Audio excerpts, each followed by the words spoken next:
Bonjour à tous et à toutes, j'espère que vous allez bien.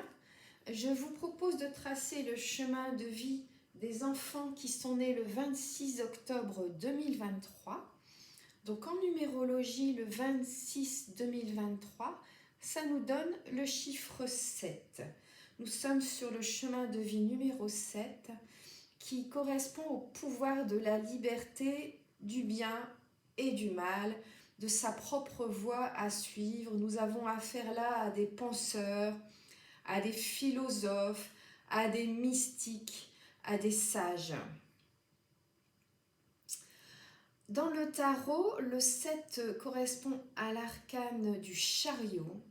Alors le chariot, c'est le succès et la victoire sur les événements, c'est le triomphe grâce au courage, à la persévérance.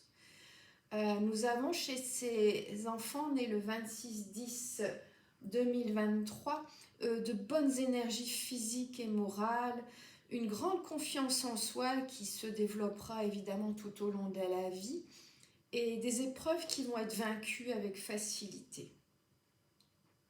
Ce seront des enfants qui auront une bonne santé et un bon avenir professionnel et matériel.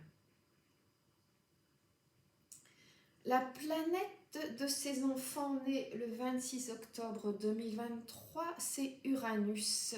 L'élément, c'est le bois, la chaleur du bois, la construction du bois.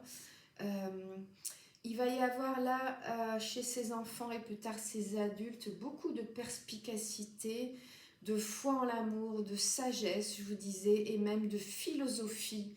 Beaucoup d'intériorité chez ces enfants et plus tard ces adultes.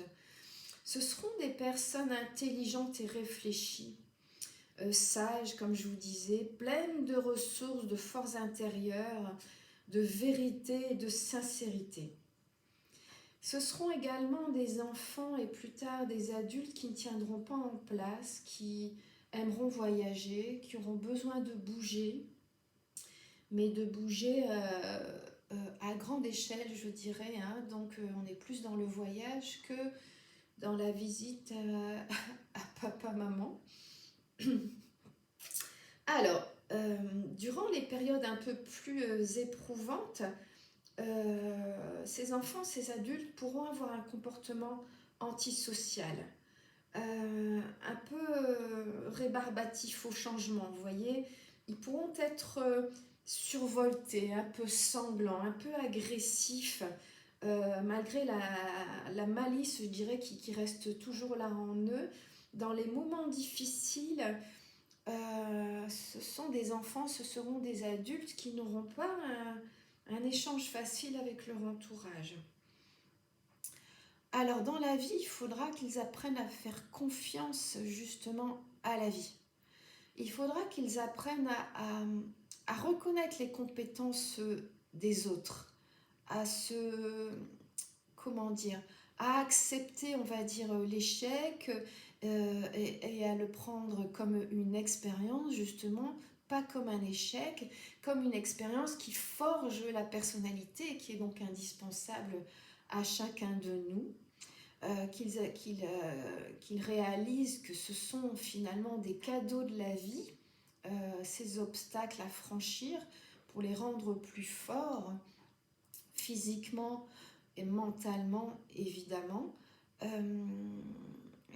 Réaliser que les expériences difficiles sont, oui, je vous disais, des cadeaux dans tous les secteurs, surtout que pour ces personnes du chemin 7, du chemin de vie numéro 7, les expériences difficiles côté cœur ne manqueront pas.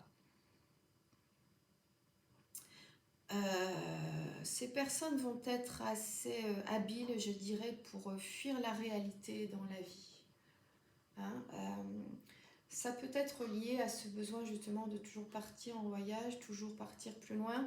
Il y a une forme pour moi de fuite.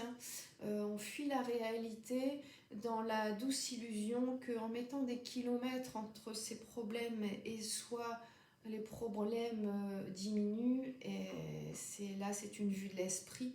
Il faudra que ces ces enfants, plus tard ces adultes, réalisent que fuir n'est jamais la solution et que les problèmes, on les emmène avec soi. Même si on part à l'autre bout de la planète, les problèmes sont en nous, les difficultés, les blessures sont en nous, donc on les emporte avec nous. Contrairement au bagage, ça ne se perd pas à l'aéroport, donc il va falloir travailler là-dessus pour ces enfants qui sont donc nés le 26 octobre 2023 et à qui je souhaite vraiment de tout cœur la bienvenue parmi nous. Je vous embrasse et je vous dis à bientôt.